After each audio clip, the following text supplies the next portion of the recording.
عرفة مكان جعل الله عز وجل فيه البركة في مكانه وفي زمن وقفته. أما في مكانه فالنبي صلى الله عليه وآله وسلم أنزلت عليه آخر آية من آيات الأحكام، فآخر آية من آيات الأحكام من القرآن الكريم: اليوم أكملت لكم دينكم وأتممت عليكم نعمتي ورضيت لكم الإسلام دينا. وآخر آية على الإطلاق في القرآن الكريم: واتقوا يوما ترجعون فيه إلى الله، الآية. جاء في الصحيحين من حديث طارق ابن شهاب أن يهوديا جاء إلى عمر ابن الخطاب رضي الله عنه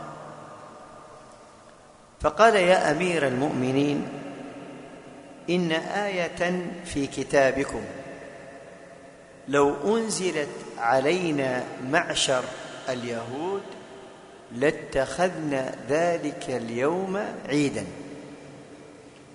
قال عمر: وأي آية هذه؟ قال اليهودي: اليوم أكملت لكم دينكم وأتممت عليكم نعمتي ورضيت لكم الإسلام دينا. قال عمر: والله إني أعلم متى نزلت وأين نزلت. نزلت يوم الجمعة بعرفة، وكنا مع رسول الله صلى الله عليه وآله وسلم، فأكمل الله عز وجل هذا الدين في هذا اليوم المبارك. السؤال الثالث: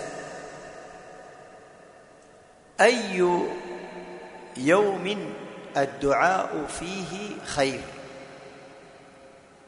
الجواب: يوم عرفة.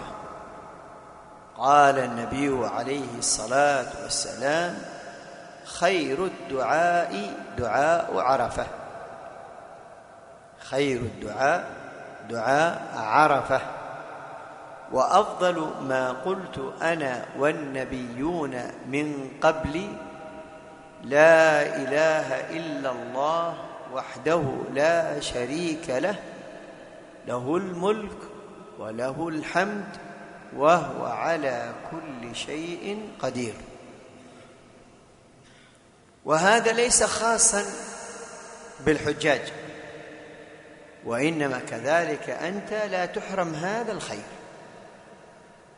والخيرية هذه تدل على أفضلية الدعاء في هذا اليوم. لم ينص عن النبي عليه الصلاة والسلام أنه ساعة استجابة، لكنه وقت مبارك جعل الله عز وجل فيه البركة. السؤال الرابع: هل عرفة يوم عيد أم لا؟ الجواب: هو يوم عيد. والدليل على ذلك حديث عقبة بن عامر رضي الله عنه في السنن. قال النبي صلى الله عليه وآله وسلم: يوم عرفة ويوم النحر أيام العيد عيدنا أهل الإسلام. وهذا يدل على شرف ومكانة هذا اليوم. وهل يفهم من هذا أنه يجوز أن نذبح ذبيحة خاصة بيوم عرفة كما يفعل بعض العوام؟ الجواب: لا، لا يذبح له ذبح خاص. فالنبي صلى الله عليه وآله وسلم إنما ذبح في يوم النحر وليس في يوم عرفة. فإذا أردتها أي هذه الذبيحة لحم تقدمه لأهلك فيجوز ولا حرج بذلك. وإن أردتها أنها عبادة وأنك تتقرب إلى الله وأنها من ما فعله رسول الله فهذه من البدع، لأن الذباحة تبدأ بعد صلاة عيد الأضحى. جاء في الصحيحين من حديث البراء بن عازب رضي الله عنه قال: قال رسول الله صلى الله عليه وآله وسلم: إن أول ما نبدأ به في يومنا هذا أن نصلي ثم نرجع فننحر، فمن فعل ذلك فقد أصاب سنتنا، ومن كان نحر قبل فإنما هو لحم قدمه لأهله ليس من النسك من شيء. وحديث جندب بن سفيان في الصحيحين قال النبي صلى الله عليه وآله وسلم: من كان ذبح أضحيته قبل أن يصلي أو نصلي فليذبح مكانها أخرى، ومن كان لم يذبح فليذبح بسم الله. فإذن الذباحة تكون يوم النحر وليس في يوم عرفة. السؤال الخامس: ما فضل من يذهب إلى الحج في يوم عرفة؟ الجواب: أن الله عز وجل يباهي بهم الملائكة. قال النبي صلى الله عليه وآله وسلم: إن الله يباهي ملائكته بأهل عرفة عشية عرفة، يقول: انظروا إلى عبادي جاءوني شعثا غبرا. وهذه الصورة وهذه الهيئة الله عز وجل يحبها في العبد، بأن يكون متضرعا إلى الله سبحانه وتعالى منقطعا إليه. انظر لما ذكر النبي صلى الله عليه وآله وسلم سبب الاستجابة، فقال كما في الحديث نعمان: ثم ذكر الرجل أشعث أغبر يمد يديه إلى السماء يقول: يا رب يا رب.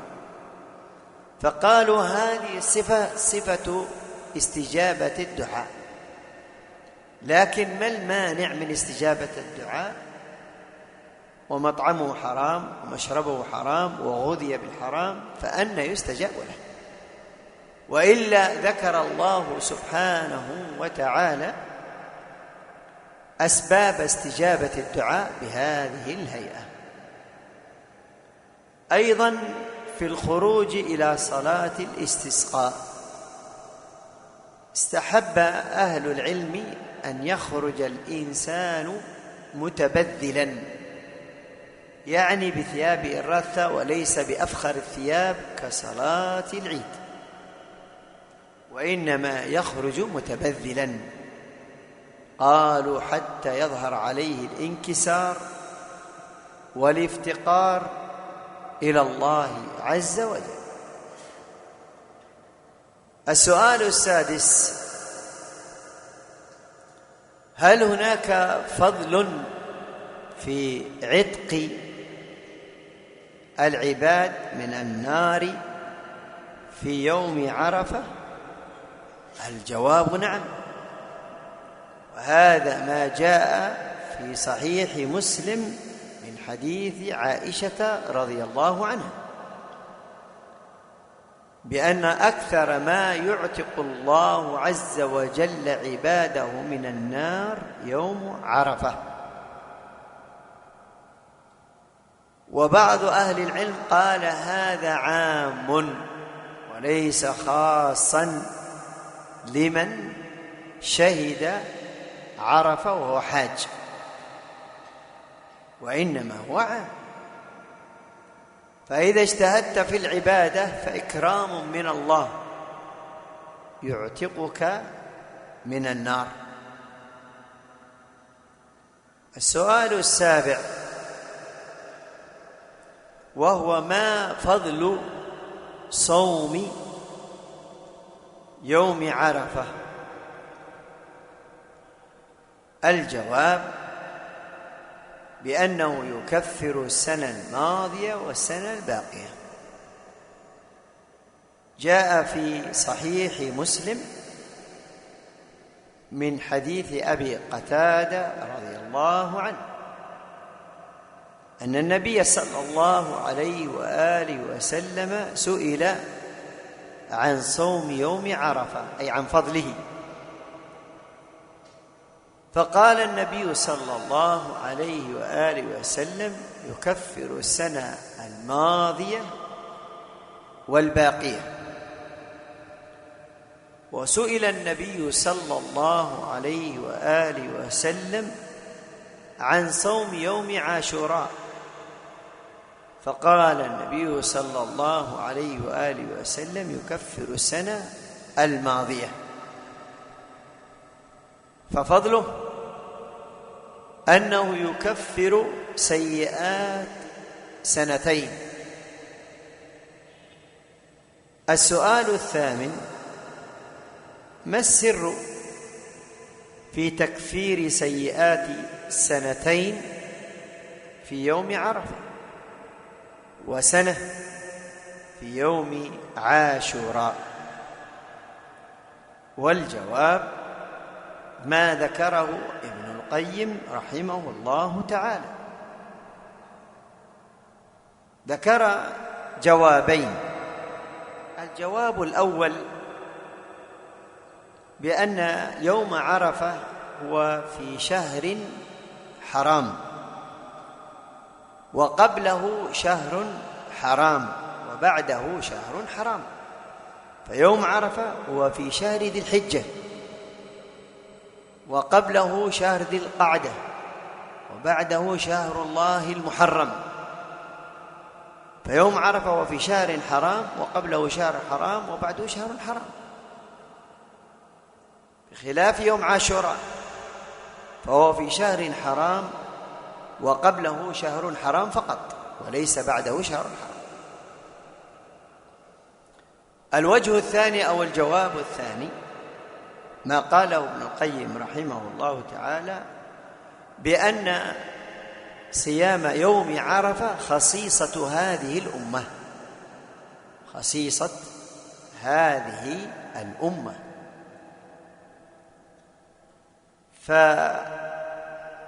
فيوم عاشوراء لم تصمه الأمم السابقة، بخلاف يوم عرفة لم تصمه الأمم السابقة بخلاف يوم عاشوراء. جاء في الصحيحين من حديث ابن عباس رضي الله عنهما أن النبي صلى الله عليه وسلم قدم المدينة فوجد اليهود يصومون يوم عاشوراء،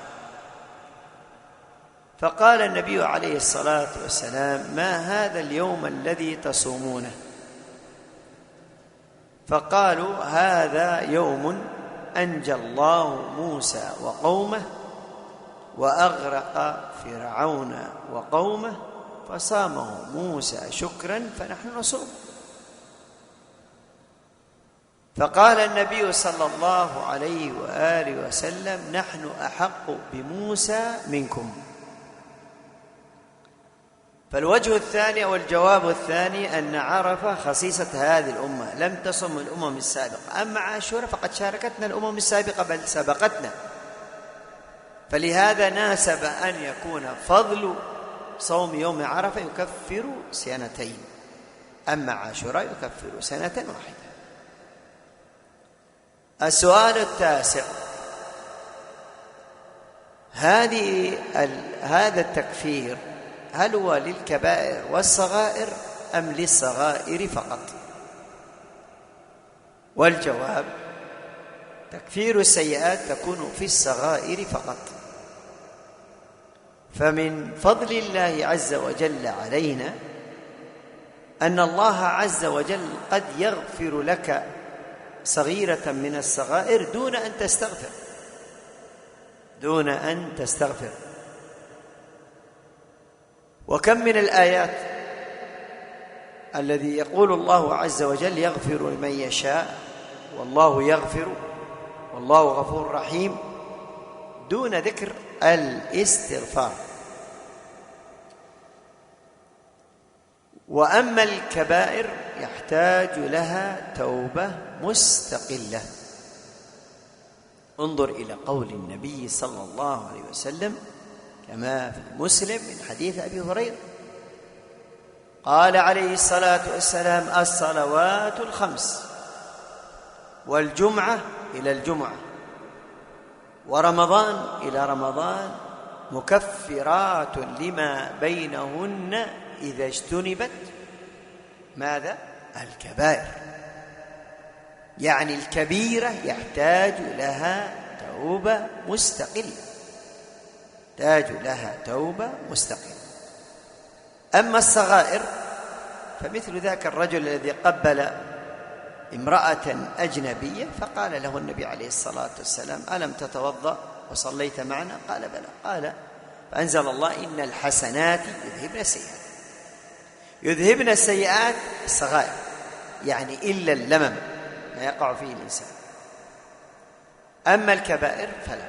ولهذا من فضل الله عز وجل علينا قد يغفر الله لك الصغيرة فقط حتى لاجتناب الكبيرة.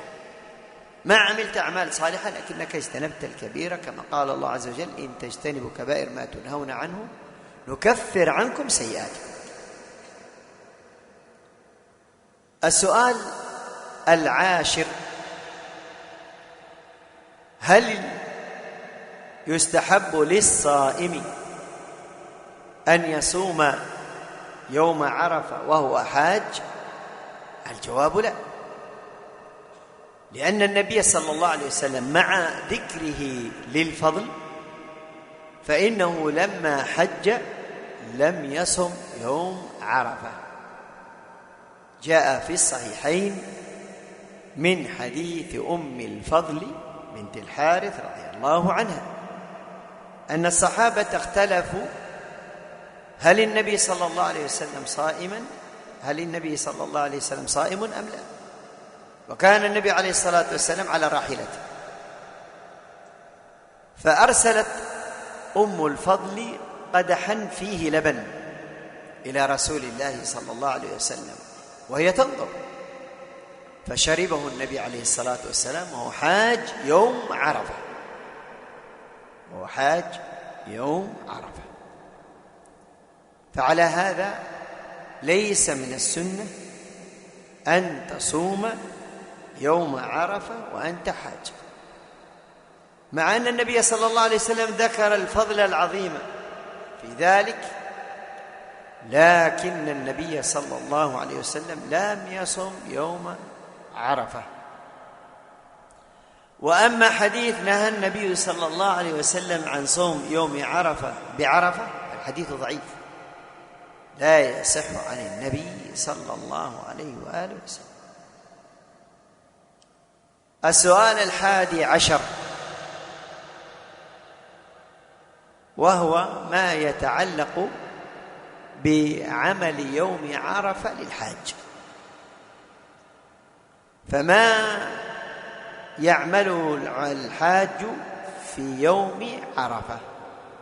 الجواب: الحاج يوم عرفة كما جاء في صحيح مسلم من حديث جابر أن النبي صلى الله عليه وسلم تحرك بعد إشراقة الشمس من منى ثم نزل في نمرة، وليس هذا المسجد الآن الذي يسمى مسجد نمرة، وإنما في نمرة.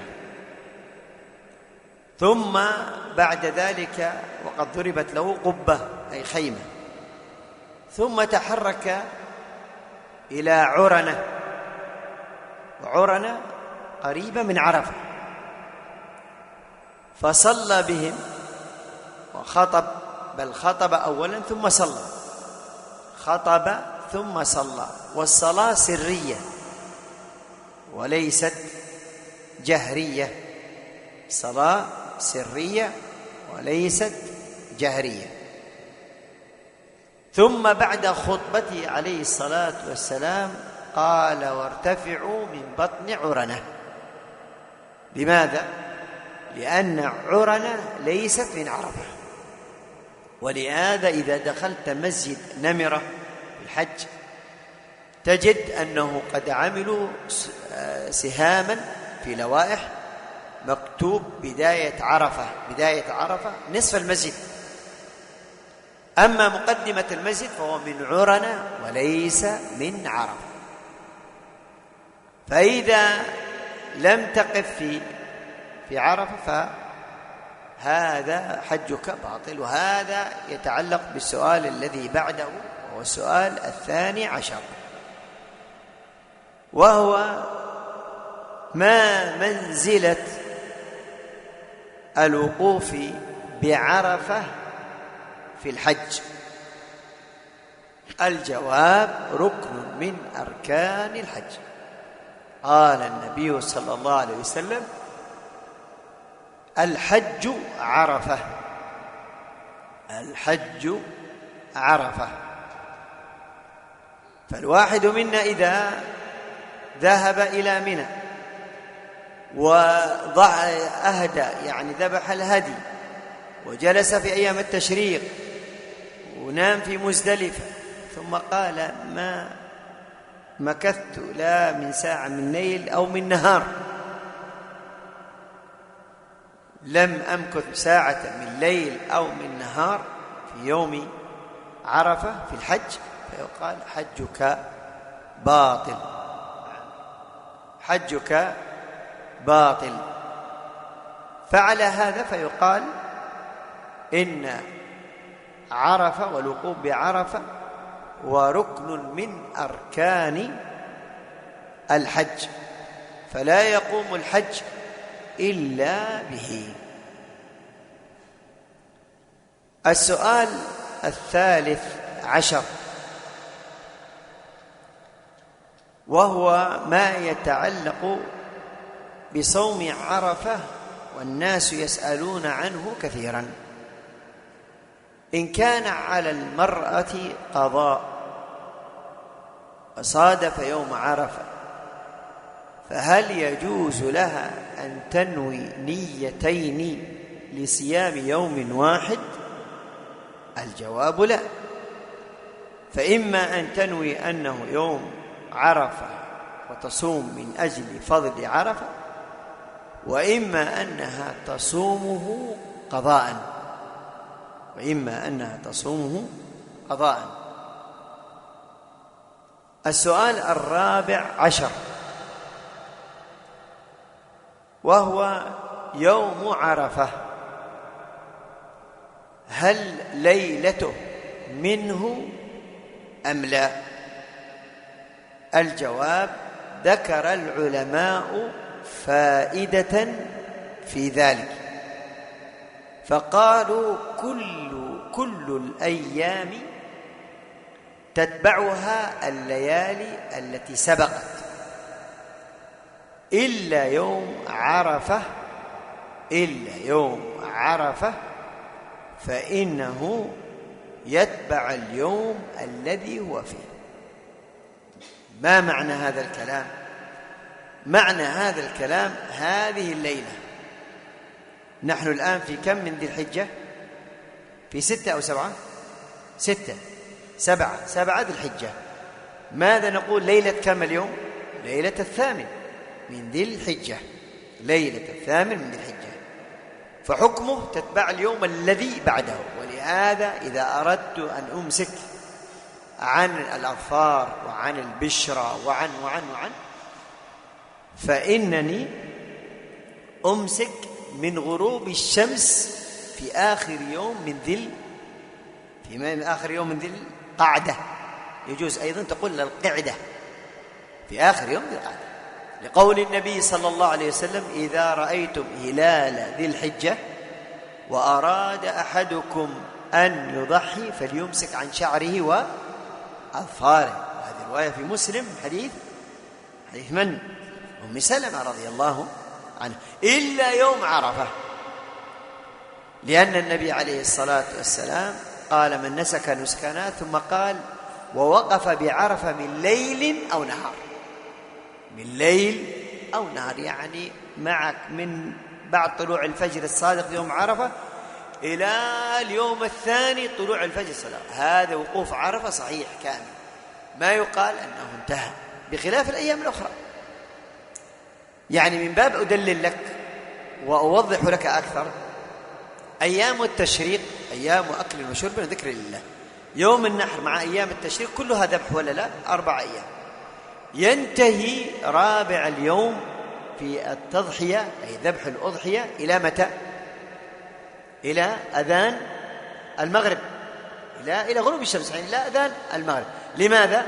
لأن من بعد غروب الشمس يتبع الليل اليوم الذي بعده، ليس من أيام التشريق، الليلة ستتبع إلا يوم عرفة. فهمتم ذلك؟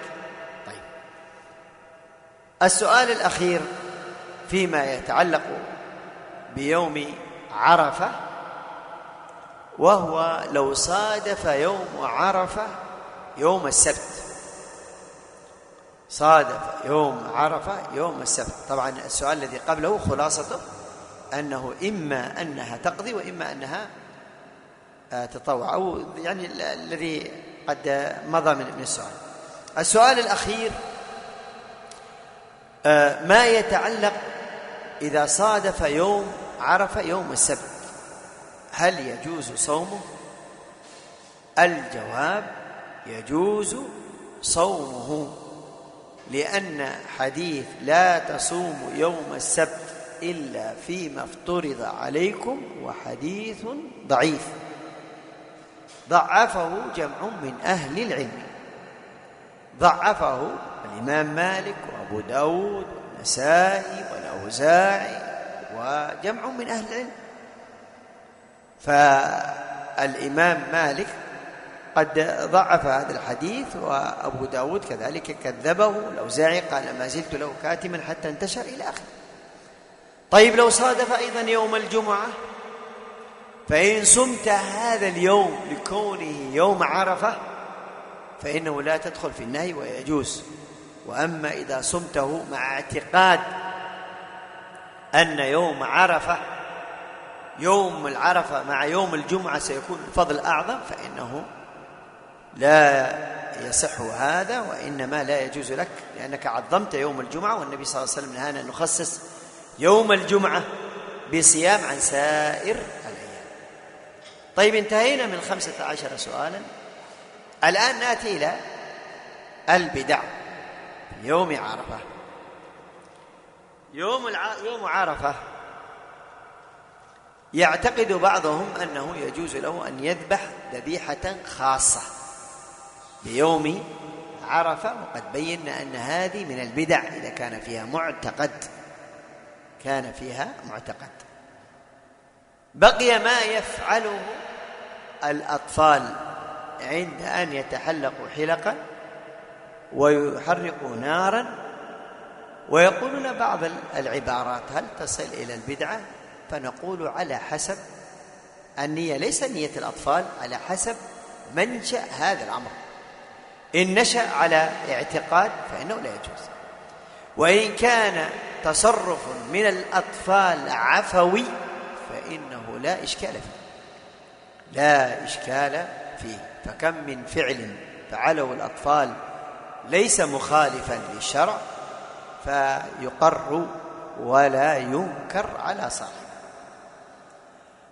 من أيضا البدع التي تتعلق بيوم عرفة تخصيص زيارة القبور، فبعضهم يزور القبور يوم عرفة، وبعضهم يزور القبور بعد صلاة العيد، سواء عيد الفطر أو عيد الأضحى، وهذه من البدع.